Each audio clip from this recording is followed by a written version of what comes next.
Estamos ya en tiempo para la opinión, para analizar todo lo que ha sucedido en España en las últimas horas, y para ello contamos con la ayuda de tres compañeros. Dos de ellos están aquí en el estudio 101 de la Casa de la Radio. Son Pilar Gómez. ¿Qué tal, Pilar? Muy buenos días. Hola, buenos días. Y también contamos con Paulino Guerra. ¿Cómo estás, Paulino? ¿Qué tal? Buenos días. A la espera de que se incorpore el tercero en discordia, al que me dicen que ya puedo saludar, Luis Alejandre, nos atiende desde Menorca, como siempre, nos escucha desde Menorca, privilegiado él. ¿Qué tal, Luis? ¿Cómo estás? Muy bien, Javier, encantado de estar con vosotros, ¿eh? Bueno, pues otro para ti.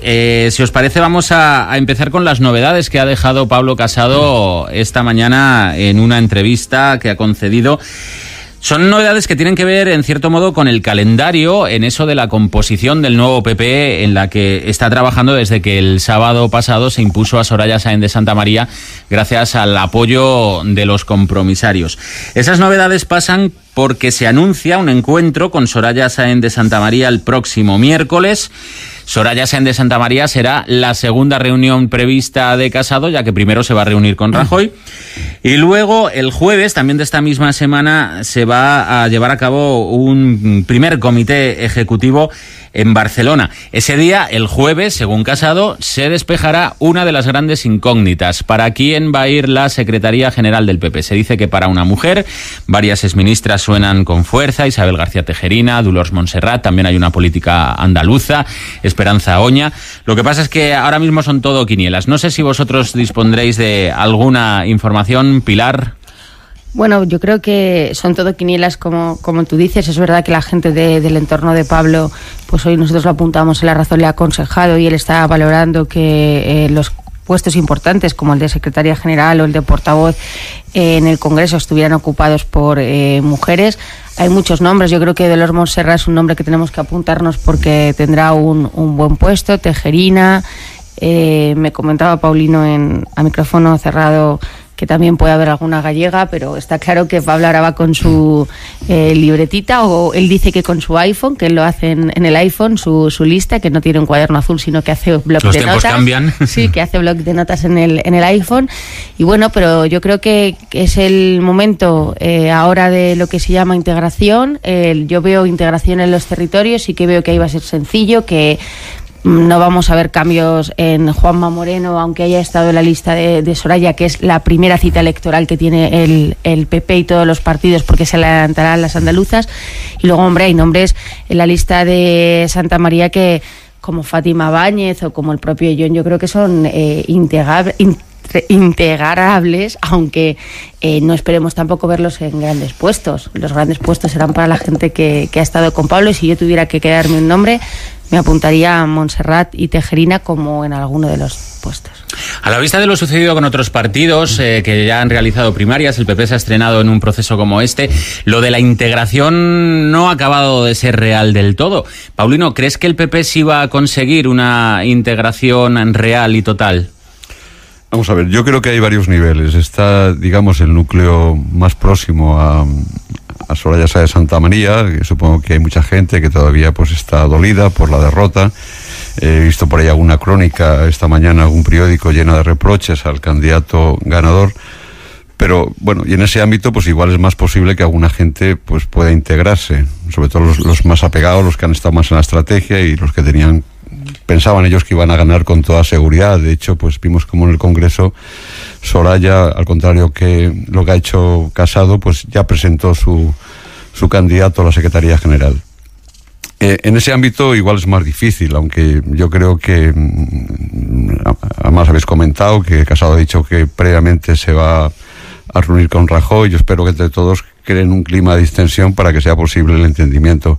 Y luego a nivel territorial yo creo que no tienen más remedio que entenderse, porque antes lo apuntaba Pilar, va a haber unas elecciones en Andalucía en un plazo corto, con lo cual no es momento de descabalgar a nadie, en este caso a Juanma Moreno. Y en otros ámbitos yo creo que al final la gente va a empezar a pensar en, bueno, pues que dentro de muy poco, en mayo del año que viene, hay elecciones municipales y autonómicas, y tendrán que tirar con lo que tengan y no será el momento de la renovación. Yo creo, por otra parte, que ese será el gran momento de Casado, es cuando se la va a jugar de verdad, primero las andaluzas y después en las elecciones municipales y autonómicas, y ahí veremos pues la consistencia del líder, la capacidad para ser luego candidato a la presidencia, y bueno, pues será el momento de evaluar cómo ha salido este Congreso.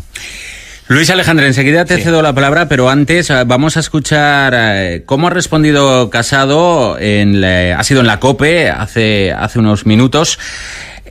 Una cuestión relacionada con eso de que si el nuevo PP es más o menos que de derechas que el PP de Mariano Rajoy. Escuchamos a Pablo Casado. Yo creo en la política de ideas, no en la política de etiquetas.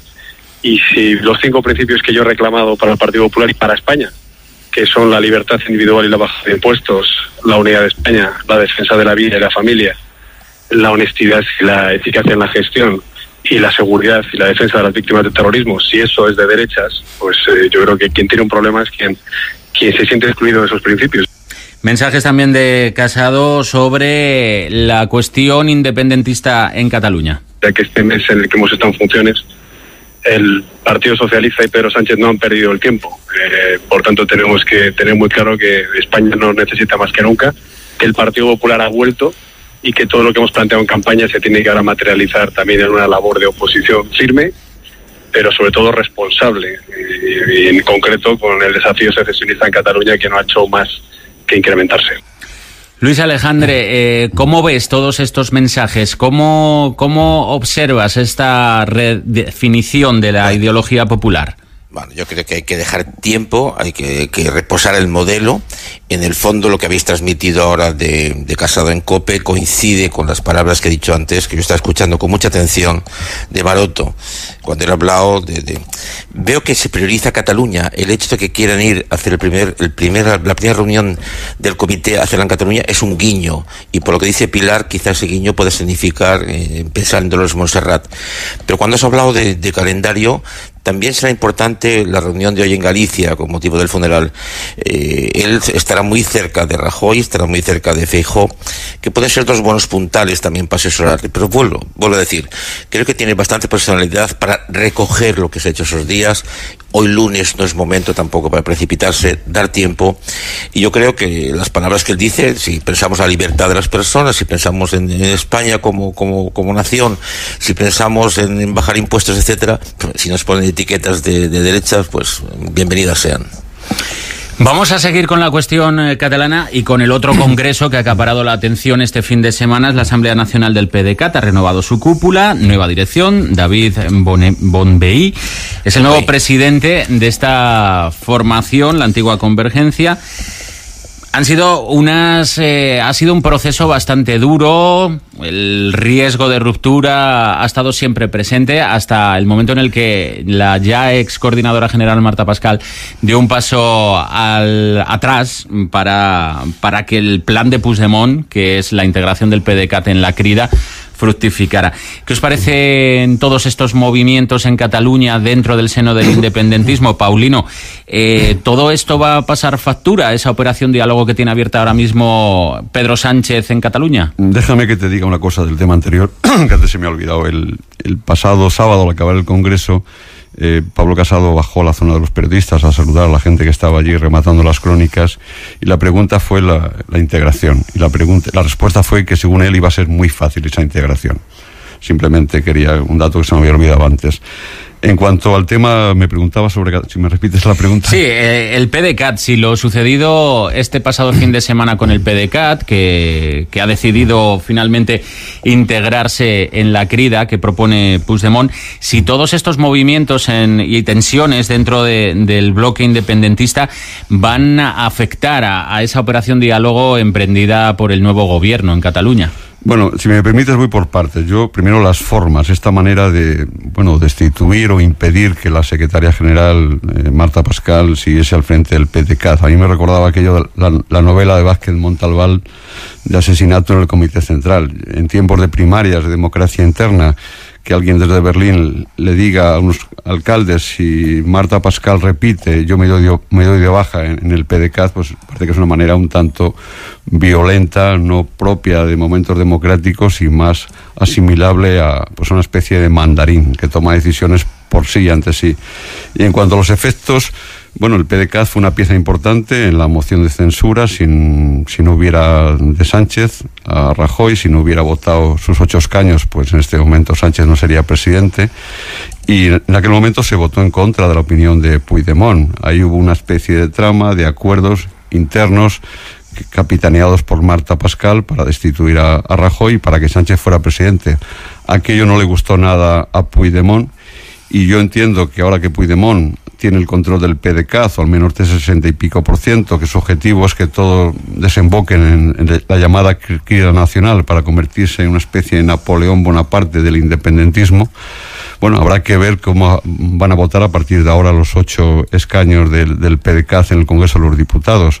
O sea, yo creo que así como, bueno, pues hay otras partes del gobierno, Esquerra Republicana, que está jugando a cierto posibilismo y a cierto pragmatismo, parece que Puigdemont está en otra cosa, con lo cual a priori sí que parece que este Congreso, la solución de este Congreso no es positivo para ningún tipo de política de apaciguamiento, de entendimiento con Cataluña, porque el gobierno catalán con Torra, que como tantas veces hemos dicho es un presidente en manos de Puigdemont, pues estará al albur de lo que quiera Puigdemont. Puigdemont decidirá si hay elecciones antes o después y decidirá sobre todo el voto del grupo parlamentario del PDeCAT en el Congreso. Pilar, ¿tu opinión sobre estos movimientos que llegan desde el PDeCAT? Yo creo que venimos en el PDeCAT desde que se apoyó Marta Pascal fue una persona fundamental para que el PDeCAT apoyara la moción de censura de Pedro Sánchez. De hecho, el PSOE negoció con Marta Pascal y Puigdemont se sintió engañado. Puigdemont no quería apoyar esta moción de censura, y yo creo que él ha puesto todo su empeño desde aquel momento en recolocar al PDeCAT. Incluso tampoco estaba cómodo Puigdemont con los movimientos que estaba haciendo Torra, acercándose, o con esta operación desinflamación que decían en Moncloa, porque a Puigdemont le beneficia que haya conflicto, a Puigdemont le beneficia el enfrentamiento con Madrid, y ha echado un pulso y ha tomado el control del PDeCAT. Es una mala noticia que Puigdemont tenga aún más poder en el PDeCAT del que tenía, porque si había alguna opción, yo no digo de operación diálogo, que me parece demasiado buenista, pero si había alguna opción de intentar que en Cataluña se mantuviese la senda de la legalidad, con el señor Puigdemont al frente esto es imposible. Y ayer el gobierno, el señor Ábalos, salía criticando a Puigdemont, diciendo que era un caudillo ya, pero también saben que va a ser complicado mantener este ambiente que decía el presidente el otro día. Hay que votar en Cataluña, hay que votar un estatut. A Puigdemont no le interesa votar nada, a Puigdemont le interesa ir hacia la independencia. Torra va a seguir ese camino, y ahora vamos a ver que las cosas se van a endurecer, y quizá el gobierno tenga que volver al discurso de que lo único que importa es cumplir la ley, volver a un discurso más duro, que simplemente lo que se pretende es que se respete la Constitución, no que se cree esto cuando dice, no, es que cuando gobierna el PP se crean independentistas. No, es que hay unos señores que quieren incumplir la ley, y quizá ahora Pedro Sánchez se enfrente de verdad a lo que ha tenido durante todo este tiempo Rajoy, y que también Pedro Sánchez lo ha combatido, que es un presidente de la Generalitat que quiere romper España. Pues con lo del PDeCAT como telón de fondo, hoy en Barcelona, será por la tarde, se van a producir 2 contactos entre el gobierno central y el de la Generalitat. Por un lado, Teresa Cunillera, delegada del gobierno, se reúne con el presidente Quim Torra. Por otro, Ernest Maragall, que es el conseller de Acción Exterior, se va a citar con Josep Borrell. Luis Alejandre, ¿qué podemos esperar de estas reuniones? ¿Cuál crees que tiene más peso? ¿La primera, la segunda, las dos? No esperes que yo tenga la solución, porque estaba aún con la cabeza pensando en la reunión del otro día, en que yo veo claramente que hay 2 corrientes, unos más sensatos, unos que quieren la unilateralidad inmediata, y otros que dicen cuando se pueda, otros que dicen lo antes posible, y otros dicen inmediata, y hay 9 votos de diferencia. Bueno, hoy Borrell tiene que plantarse claramente ante Maragall, pero Maragall no es un hombre fácil, y plantarse claramente en que Cataluña no puede tener embajadas. Eso tendrá que buscar una solución, y espero que Borrell sea hábil y firme en sus criterios.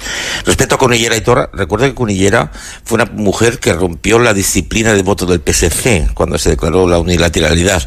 Así que hay ciertas afinidades entre ambos. Pero claro, Cunillera tiene responsabilidades en estos momentos y tiene responsabilidades fuertes. Bueno, el que hablen no es malo, el que nos cuenten lo que ha pasado, bueno, ya veremos la solución, pero espero que los que representen al gobierno y los que representan al Estado sean firmes. Hay más reuniones al margen de Cataluña, otra que vamos a poder presenciar, bueno, desde la distancia, es la que va a tener lugar en la Moncloa. El presidente del gobierno, Pedro Sánchez, recibe a su antaño rival en las primarias, parece que ha llovido mucho, pero no hace tanto, a la presidenta de Andalucía, Susana Díaz, que llega a la Moncloa con el mandato del Parlamento andaluz de reformar o de conseguir una mejor financiación para su comunidad autónoma.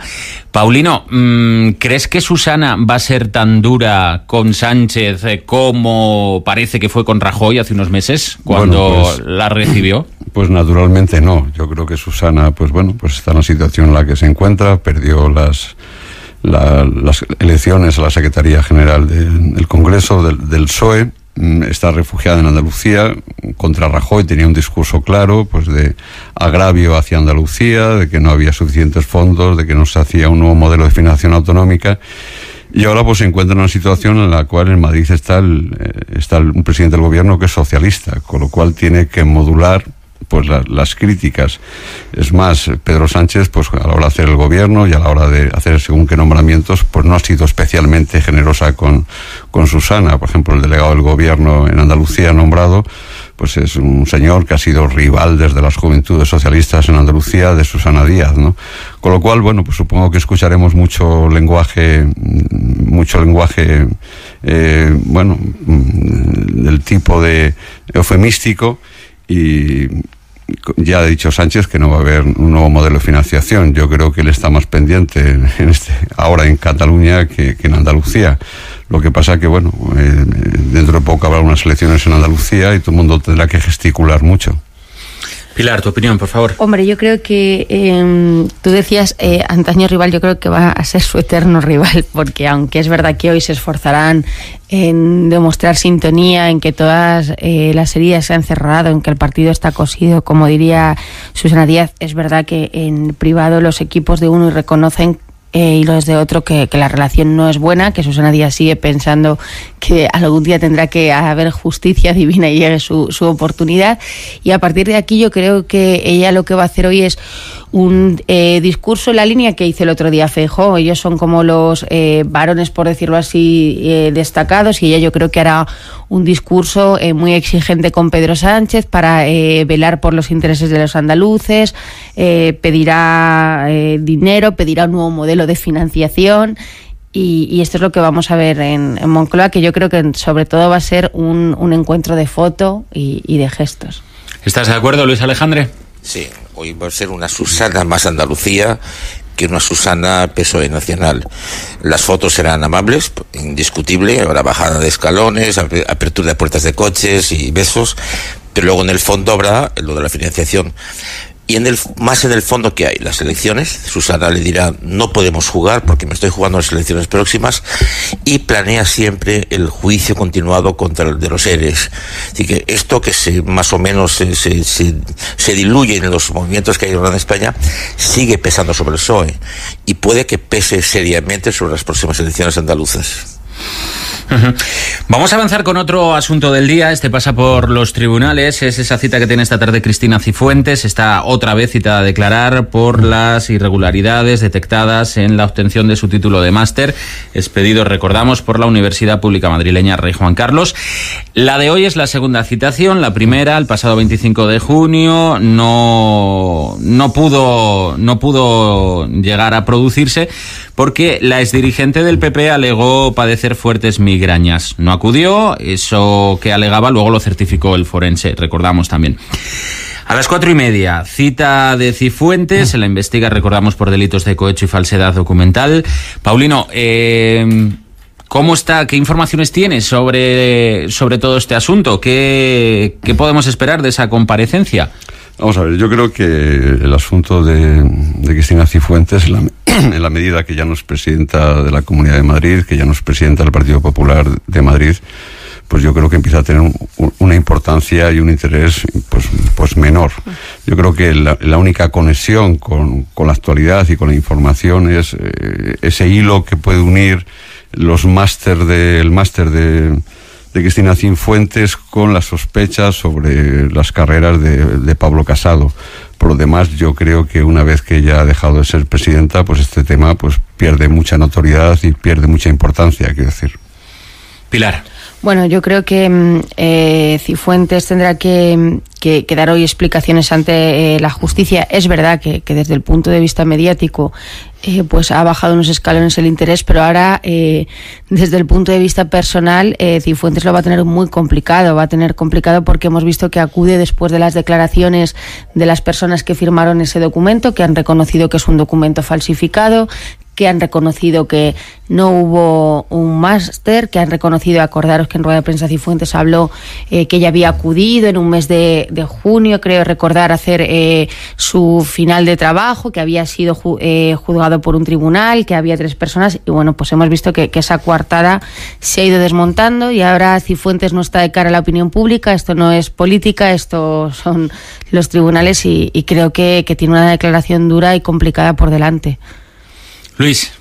Yo pensaba en ella viendo las caras en el Congreso y pensaba cómo en algo más de un mes puede desaparecer una persona que es importante en un partido, puede ser borrada completamente. Y me pregunto también cómo el ser humano puede ser tan necio muchas veces que teniéndolo casi todo es capaz de liarse con un problema de una titulación que no le hacía puñetera falta, porque no hacía puñetera falta. En el fondo lo comparo con esa gente que nos han hecho tanto daño, que han robado teniéndolo todo. Sí, gente que tenían bien situadas económicamente, pues resulta que tenían que poner la mano en la caja. Y en el fondo es el alma humana lo compleja y lo complicada que es muchas veces. Vamos con más asuntos, con más entrevistas del día. La de Pedro Sánchez en eldiario.es. Habla, por ejemplo, de muchas cuestiones, pero vamos a destacar lo que ha dicho sobre memoria histórica. Sánchez, el presidente del gobierno, dice que una democracia, esto es textual, como la nuestra, la española, no puede permitirse monumentos franquistas. La exhumación de los restos del dictador, dice, está en proceso, está en marcha. Eso sí, no pone aún fechas, pese a decir que iba a estar completada antes de que acabara este mes de julio. Vamos a escuchar al presidente. Estamos terminando el método jurídico, va a ser en breve, cuando vamos a dar la orden y se va a aprobar en Consejo de Ministros. Y la filosofía es bien clara. La filosofía es que una democracia como la española no puede permitirse monumentos franquistas. ¿Qué posibilidades reales tiene Sánchez de llevar a cabo este plan? Porque tanto la familia del dictador Francisco Franco como los responsables de la abadía en la que está enterrado se oponen a esa exhumación, Pilar. Hombre, yo creo que lo que ha visto Pedro Sánchez es que el anuncio, que fue de los primeros que hizo cuando llegó a Moncloa, era un anuncio facilón, era un anuncio para su público, y de repente se da cuenta que te encuentras una realidad, y es que las cosas no son tan sencillas.